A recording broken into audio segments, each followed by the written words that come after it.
Hey guys, welcome to Nerdarchy for Nerds by Nerds. I'm Nerdarchist Ryan, and today I'm joined by the crew. I'm Ted. I'm Nate. And I'm Dave. And today we're going to talk about does size really matter? Table size, that is. So, how many players at your table is appropriate? What does that mean to you by having those different numbers at the table? How does that work? What does that look like? So I must say I've gamed with as little as one person up to as many as I believe 14 at one time. Wow. Were they like the dwarves from The Hobbit? It starts feeling like that. Yeah. Now the entire fellowship, because we have a person for each role. Yeah, breaking the dishes and the plates. That's what Bilbo Baggins When you've got 13 players at the table, it's pandemonium. It's crazy. It's kind of a situation where it was like, oh, well. Well, first and foremost, you need a really big table. You do physically need a big table. Bigger than a pool table. We actually had an oversized kitchen table with the leaves in. We had people with like the TV trays sitting behind, kind of a road situation. Yeah. It was crazy. Where was this? This was like a Dungeons and This Dragons. was Steve's place. This was Steve's place. Actually, Steve's mom's place. Wow. When we played there for a session. It was like a Dungeons and Dragons classroom. About 20 years ago. Yeah. Yeah. Yeah, it was going back. Yeah, when you have to get into a classroom complete with chalkboard, that's a bit. So the breakdown is I feel like 3 to 5 would be your smaller table, and then like 6 plus, probably that's when you would consider your large table. Personally, I think 2 to 3 is too small. I look at But 4 can be players. played at a card table. Yeah, true. I think 4 is kind of what I would consider the minimum, and 6 is kind of like your cap for ideal. But I mean, I've got my game running, which I'm not certain about the last 2 players, but technically I still have 9 players at the table. Your game's got 7 players at the table.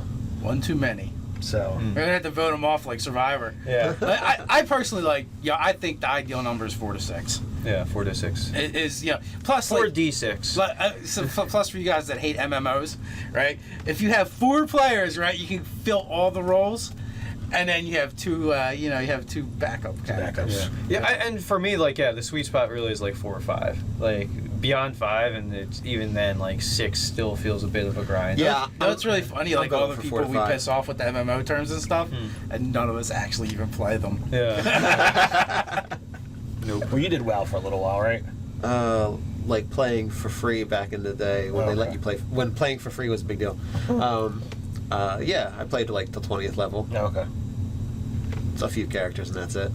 Which is not really playing WoW as far as I'm concerned. It's the amount of time you have to sink in just for one 60th level character. But all that being said, you can have a really good game with 2 or 3 players. I mean, 2 players is really, if you read most stories, there's usually a main character and the sidekick. Like Fafhrod and the Grey Mouser, perfect example. And that's like a buddy adventurer thing. Like it's like the buddy cop movie before that existed. Reading that, yeah. I feel like it just opens you up for different kinds of stories. Well, so I ran a few sessions of a 2-player game that was pretty cool, and it was very an urban campaign, and that because you do have to make it more about character interactions because combat is very dangerous when there's only 2 of you, Right. Really. So Well, either that or you just have to use weak challenges. right, yeah. Yeah, I would think that This making it one-armed so- kobold. What are you gonna do? Yeah. If you always think the characters will win as the DM, you put in a few of those. They're really quick, builds up the confidence, and then you can have ones that are more dangerous,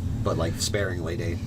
Well, well, the other thing too is they could run away. That's always a valid option. Yeah. I try and have my monsters do that, but every time I do, the players always chase them down and murder them. I'm gonna have to start being more underhanded about it. Have them run into 20 more adversaries when they're chasing them. That sounds reasonable. Yeah, it's good. So, so the small party, you got those small party problems, and the big party problems is presenting adequate challenges to them because there's so many and so many options that they can employ and resources. And when you've got a party of that size, if you either have to throw lots of things at them or something Powerful. big and powerful. Forget about it. Nothing is ever big and powerful enough without murdering them outright. That's what I'm saying. Because of the economy of actions, fourth edition started it and 5th edition continued it and made it better. But like in third edition and prior to that, the big bad, if there was only one, It's just going to get devoured by a wolf pack of party members. yeah, especially if it loses initiative and goes last, it's just going to get whomped on. Mm-hmm. So the GM tip is just cheat initiative for your big bad monster. Let him get one round in. He's got a 15 or a 17, whatever. It always surprises them. Yeah, he's got that power. But but when you try to put adequate numbers on the table, then you have this combat that just slogs on and lasts forever. Or you have the situation where like the party gets split. Okay, well these are the melee guys, these are the ranged guys, and the melee guys get swarmed. It doesn't take much. Only if you're winning at D&D as the DM. Yeah. It doesn't take much to bring somebody down. But then someone's going to launch a fireball in there and clean that all up. Yeah. I mean, like, and again, give a like, death save to your party member who's on the ground. and like my way of as the GM, it's really about, I want the characters to or the players to have some concern that their character might not make it out of some fights. Like there has to be that threat there to the combat, where if the combat's meaningless, you may as well not have it if they just know they're gonna like always win. Like there has to be those, like once every other session at least, that like there's a tense moment of like, oh crap, I'm down and I really could be out. My character could be dead. My character in Dave's game, he's constantly rushing into danger with next to no hit points. It's easy for him to die, and it's just you got to make the choice of what is the hero going to do, and I think What size game is that? 7 players. So that's the 7-player one. Uh-huh. Yeah, I feel like you won't give them enough RP and time to like talk about like their downtime and what they're doing, and like I don't just have them sell stuff at the blacksmith for whatever. I like have them talk with them and interact with them, and they get a lot of their information out of the people that they sell and buy things from. So that's kind of where I see an issue if 7 to 9 people want to sell stuff. That's really It's like oh heck no. That's super important actually. Is just the amount of less RP you're going to do when you have a larger table, unless like you have people that are like your spotlight hogs that are just going to vacuum that all to themselves, like so everybody gets like exponentially less time to do anything. Like like we move combats along quicker with a 7-person table, because it's like if everybody's going to like flavorfully describe everything they're doing, there's 7 people at the table plus like the villains or whatever, the NPCs. So like whereas the 4 or 5 player game, like every single die roll could be a descriptive instance to do something. With 9 people, I'd actually rather see 2 games played. Yeah, absolutely. Like, okay, here's an A game and a B game, and they could still like if the DM wanted to do it that intersect way, and thread. they could have like intersecting points where they learn about. You're in Group A this time, and you're in Group B this time. You can have them switch back and forth. I mean, I guess you could do that, but I was thinking you have a more draft, like people are like, oh, that guy I'm talking sucks. about I don't like want him in my separating the games out. I mean, like we play like 4 or 5 or whatever it's games. kickball all over Yo, again. I'm imagining, and like as nerds, like everybody's used to not being picked first in kickball, but I'm kind of imagining too, like the way Final Fantasy worked, where you picked party members. Pick the power gamer first. Yeah, right. It's like I know he knows how to win at D&D. Yeah, I'm picking him first. Yeah. No, I mean like the DM can just say, well, session 0, he's kind of like situates who's with what, who works better with who, or who's actually friends with each other. I don't know, but 9 people, I would just never say yes to that. That's just. Didn't start. I don't. I like Too quality many relationship people. stuff. I don't like going to diners with 11 people. I'm not going to play a game with 11 people and have fun. Yeah. So Nate is clearly not polygamorous. yeah. Well, I guess the problem with that, especially with if you have 7 people, then you have a 4-man party and a 3-man party. But yeah, those 3-person party can work. A 3 could be a city campaign or something of that like. We have to recruit one more player. Or maybe it's like a stealth. Oh yeah, you recruit another player. You recruit one player, or maybe your party's not too partial to having to playing certain character classes that you want. So say somebody that would do healing magic or whatever. You make that an NPC that they're a pacifist medic. So they're very in the background. You can always just have because they're clearly not being run at the same time. Just have your strongest player be in both games if they have the time for it. Oh Well, yeah, if they want to play that much. So you have a pile of weights, have everyone come over and lift them up. Whoever can pick the weights up, Lord. they're in. Yeah. You're stronger. You get to play twice. How many Yes, books that was can you exactly recite what to me? I meant. Yeah. Out of the stack of book, looking at just from the art cover, what's the title? That'd be the contest. Yeah. The person that gets 10 out of 10 can be in both. Yeah, I was just thinking about my game anyway. Like, I don't care what you guys do. No, like, The strongest about recruiting the strongest player. no. Well, I was actually just thinking. I was like, oh, if like 3 of them come to the table with Ryan because he drives them because they all live in the city and no one has cars, and you do. So you should just go to the city and run for those 4. Well, yeah. Yeah. I don't care. I could run anywhere. It doesn't matter to me. We'll go play in the park. That Yeah. sounds fun. Yeah. Good times. It'd be like, here's your styrofoam stick. Here's your styrofoam stick. I thought we're playing D&D. We are the LARP. The lark. D&D the Lost. The musical. Yeah. Musical.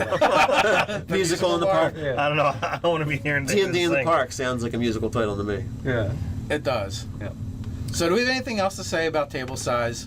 Like, I've seen people leave comments and they're like, I gotta, on different videos, and they're like, I gotta get ready to run for like 14 people. I think Art Wood was like having this dilemma and problem. Like, yeah, like you need a second DM to step up and break that group in half or threes or something. Yeah. A good DM is hard to find. Yeah, it really 14 A is. willing DM. Any DM, Yeah. any DM. How about that? Anybody who wants to put in the hours and commitment to running the game. 14 people. You got a 5, and a 4. That's 3 solid groups. Right there. It is. Yeah.